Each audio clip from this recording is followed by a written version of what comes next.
Hello everybody, it's been a long time since no video, but here it is. So, Made in Abyss, Binary Star Falling into the Darkness. It's our review for Succumbing to the Curse. I was playing on the PS4 and a PC version, so my experience would be stick with the PS4 version. Sometimes I will be telling something about the PC version. So, much like the characteristics within the universe, Made in Abyss, Binary Star Falling into the Darkness suffers from a long-standing curse. It's tasked with satisfying both long-standing fans and its source material while also offering a solid gameplay experience, neither of which anime games have been known to do well outside of UK exceptions. Fortunately, this game isn't as egregious or failure as other adaptations and even show potential for something greater to follow it. I wouldn't expect this is based on how the game starts. Truth kick off as a direct adaptation of the anime series. The game follows you for a cave rider Rico during one of the executions into Abyss. While there, she discovers a young boy named Red who is a human robotic made of the relics, and she trying to cave raiders spend their lives in search of. Shortly after, Rico discovers that her mother, who disappointed during last dive into the abyss for 10 years prior, is alive and even in quarter relics somewhere along her descent into the icing shades. This all comes from a 30 note through, and no one knows where the Rico mother could be or how she survived too long.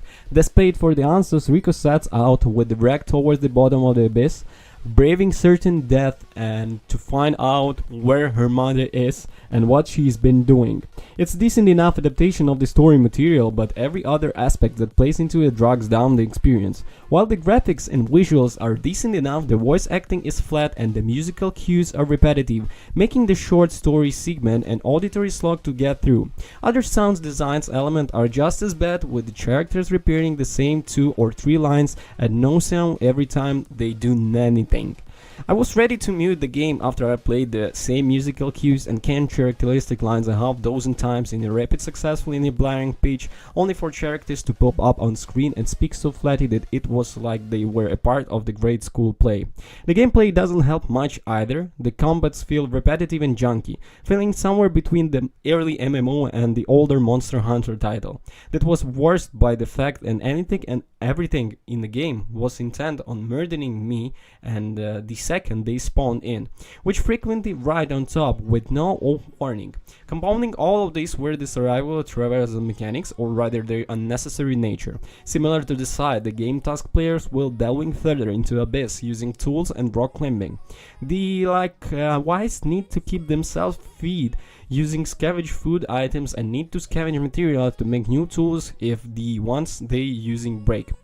One likewise needs to be constantly aware of how quickly and ascend upward as going so triggers that cause of abyss activating said curse can lead to all manners of negative effects, from an instant hit to one's hunger meter to implemented view on the games for a short duration.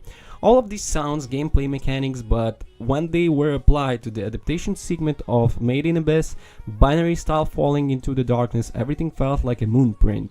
Rec could and did make everyone on these gameplay elements feel unnecessary. He could defeat the enemies before any tools had the chance to be damaged, and could grapple up and down from the points every round several times more quickly than I'd climb up to myself. Even the curse of the boost felt like a necessary element. The segment was focused extremely on going downwards whenever it's possible, making the novel mechanics almost non-existent for a solid stretch of time. This all served to make the game feel like a thrilling battle for survival in a dangerous pit and more like a guided tour. To try and stray from this approach felt like a waste of time, at best frustrating at worst. It was a blessing when the adaptation section to the game concluded, everything covering only a handful of episodes from the series, not only because it was a pain to play through, but because the game truly opens up after this point. This is because the game is split up into 2 different sections, the Hello Abyss section, which dabs the enemy directly, and the Deep in Abyss section, which tells an entirely new story. The latter is pretty clear that the game was intended to from the start and allows every other aspect of the title to shine as bright as it can. Playing as a young cave raider, that player can create and customize one of the guide them from the other origins as the Red Whistle Cave Rider at the way to being elite whistle the White Whistle, surviving all the dangers the Abyss thrown at them along their way. They also need to work their way through a winding story surrounding another young cave raider and the sad tale that led to be becoming a best with reaching the bottom of Abyss. It's not a perfect story by any means. Most of the new characters are two-dimensional and the audio was still abyssal enough to make me want to smash mute button. All the same, it had enough interesting moments to keep me engaged and felt like a solid first attempt at making something original for the Made in Abyss universe. The gameplay also saw a marked improvement, where everything felt janky and slow during the Halo Abyss segment. Made in Abyss Binary Star Falling into Darkness Deep in Abyss segment finally explained why.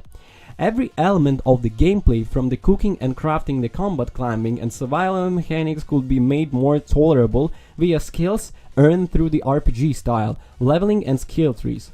There are unknockable combos and move for the weapons, buffs to movement and climbing speed, new item receipts and plenty of other perks that bring the experience out. Pit was dug for it. By the end of my Deep and Abyss playthrough, I was capable of zooming across areas, climbing up to the high or low points like a proper adventure game character and fighting even the most terrifying enemies in ways that was fluid, weighty and fun. It felt like a better knowing I earned this progress too, and it made me feel like I truly put the work to reach this point.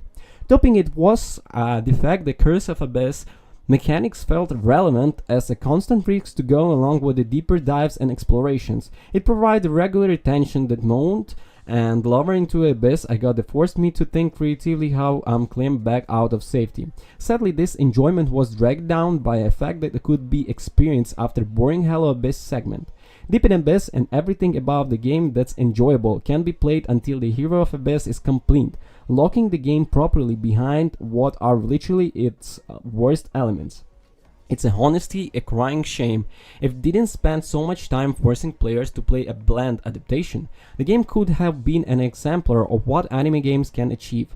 Instead of it's just another of anime games, it will likely pass due over to its awful impressions. To be clear, Made in Abyss Binary Star Falling into the Darkness is not a random game, it's a high point, and the core experience is one of the even non-anime fans could find enjoyable and worthwhile. It's held back by needing to adapt the material from anime through as result, and the full product is so much less enjoyable than it otherwise can be. Thank you for watching, don't forget to comment and subscribe. Everybody, peace. And if you have any ideas about new episodes or the reviews, please send your comments down below. I'm reading everything. So bye.